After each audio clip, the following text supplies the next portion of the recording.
Farmer Courtney here, thinking about the changing of the world. In the society I grew up in, if you're idealistic and visionary and thinking about bringing grand change, there isn't a lot of encouragement for that often. People say, you can't change the world, like that's just how it is.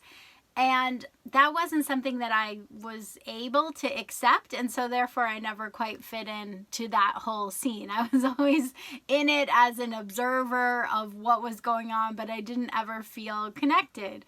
And so then when the Honorable Minister Louis Farrakhan dropped his Let's Change the World box set, I just saw it as a confirmation from God that despite the way that others may look upon me and my decision to stand on the truth that the Nation of Islam is who they say they are, and that it's time for Americans to catch up and for the world to truly recognize what they're teaching and what they're saying, because I thought that's the kind of world I want to live in. That's the kind of leadership I want to live under. Not that we just have to accept all of this stuff that we're so dissatisfied with, whether it's food, education, justice, our safety. We don't have to accept that low-level type of thinking as the totality of the scope of the best the world has to offer, right? We can change the world, meaning like as that is happening anyway by God's design of the changing of the leadership of the world,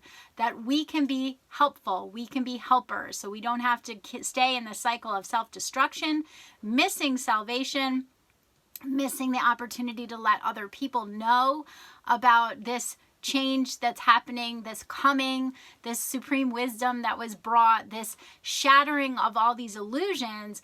We can live under the type of guidance and eternal leadership that says, let's change the world. And what was interesting too to see come into my understanding was just how they had a kernel, right? So you can't go forcefully changing the world outside and not do inside work, but from, just the study guides that the Honorable Minister Louis Farrakhan put out, community development, right? So we are taught how to know ourselves in a way that is not taught anywhere in this world, like line by line, clear guidance and instruction that then has this ripple effect in the mind and actively is transforming people.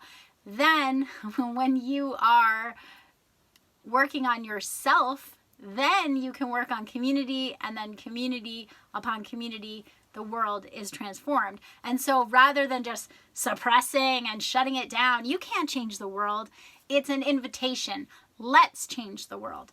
Come to, study group, self-improvement, develop our communities, whether it's this community of self, right, inside self, or the outer community, it's an invitation. It's an educational, transformational, spiritual development invitation that we can have. So that's pretty much just what I wanted to share on short and sweet, number 16 of my 67 posts, just celebrating the birthday of the Honorable Minister Louis Farrakhan and sharing a little bit of insight that I have from being an observant outsider, a Caucasian who's been studying at a distance from the Nation of Islam, and just seeing through that, in fact, it's all inverted, and the slander that we hear constantly is a lie, and it's designed to keep you away from understanding the time that we live in and coming into the knowledge of what they're teaching and changing the world, right? Having that change of the world happen on a much swifter trajectory, because it'd be way less people in the way, way less people in opposition, and we still have that invitation. So let's change the world. All right, peace until tomorrow.